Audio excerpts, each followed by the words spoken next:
Tingnan nyo kung sino pipiliin. Pangit talaga ni Marco Beta. Magandang araw po sa ating lahat mga kapatid, mga kababayan, mga kabarangay at mga boss. Luzon, Visayas at Mindanao. At syempre pa, sa mga kapatid natin na nasa iba't ibang panig ng mundo, magandang umaga, magandang tanghali, magandang hapon, magandang gabi po sa inyong lahat dyan. Kamusta na po kayo? Sana po nasa mabuti kayong kalagayan. Napakaganda po na pag-uusapan natin sa video na ito sapagkat meron pong nag-request sa atin na isa nating solid na taga-subaybay, taga-suporta. At ito nga, yung kanyang request. Babasahin na natin, diretsuhin na natin, rekta na to. Ito yung sabi niya rito. Sabi niya, kapatid, paki-content nga yung vlogger na nagmumura kay Senator Marcoleta. Banat Boy ang pangalan. Birahin mo, Boss Rick. Galing po ito kay kapatid na Slash Prebs. Noted, granted po kapatid. Ito yung pag-uusapan natin sa video na ito. Pero bago tayo magpatuloy rito, shoutout muna sa ating mga subscribers. Maraming salamat po. 16K na po tayo mga kapatid, mga barangay at mga boss. Salamat po. Maraming salamat po sa pagtangkilik ninyo dito sa ating munting channel. Ngayon, pag-usapan natin itong Boy Banat. Kasi sa kabila may Banat Boy. Ito naman, kapikat ito. Banat Boy. Pero sa tingin ko rito, mukhang hindi ito Banat Boy. Banat Bayot ito. Bakit? Paano natin malaman? Mamaya panoorin natin yung video nito kung ano yung sinasabi nito. Siyempre, doon tayo magbibigay ng malupitang reaksyon. Mas mabuting panoorin na kagad natin kasi nakakagigil na eh. Di ba? Mga kapatid, mga kababayan, mga boss, talaga nakakagigil. Eto, panoorin natin kung ano sinasabi nito. Pagmumukha ni Marco Beta eh. Hindi, nakita ko lang to. Pero ginawan ko to ng mas marami, no? Sabi ko, tingnan nyo kung sino pipiliin. Pangit talaga ni Marco Beta. Ganyan nila binubuli. Ganyan nila inaalipusta itong ating Senador Rodante Marcoleta. Akala mo naman kung sino. Hoy, ikaw, boy. Oo, ikaw, boy. Banat boy. Ang sarap mo banatan eh. Di ba? Pero nakikita ko ito. Naalala ko, nag-aaral ako.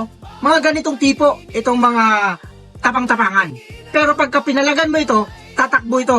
Pagbalik yan, isang grupo na. Ito yung sinasabi natin dito na walang mga balls, walang mga bayan. Matatapang lang ito pag marami. Itong style na ito, yan, yung pagmumukha na yan, matapang lang yan pag madami. Pero pagka na-corner mong mag-isa yan, sigurado ako, maiihi yan sa salwal. Oo, ikaw boy Banat. Ngayon nakarating ka kay Boss Rick, babanatan kita. Ikaw naman yung babanatan ko ngayon, Boy Banat. Ha? Sa pagmumukha mo pa lang, inaalipusta mo, sinasabihan mo si Senator Rodante Marcoleta na pangit. Tignan mo nga ang itsura mo.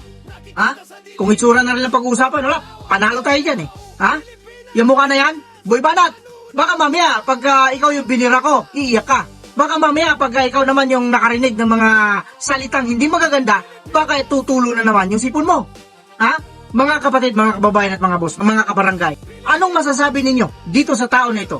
I-comment niyo dyan sa baba. Kasi kung ako lang, para sa akin ito, siyempre, nasasaktan tayo na ginaganito nila ang ating senador na gumagawa ng kanyang kaukulan. Pero sa kabila ng lahat na ginawa ni Senator Rodante Marcoleta, may mga tao talagang ganito ang mga pag-uugali. Wala kasi sila makitang masama na gawain ni Senator Rodante Marcoleta, lalo-lalo na sa kanyang pagiging isang senador. Ngayon, titirahin nila ng personal. Kesyo, tinatawag nila itong Piluka King. Nandiyan pa itong isang Tulfo na matanda. Ha?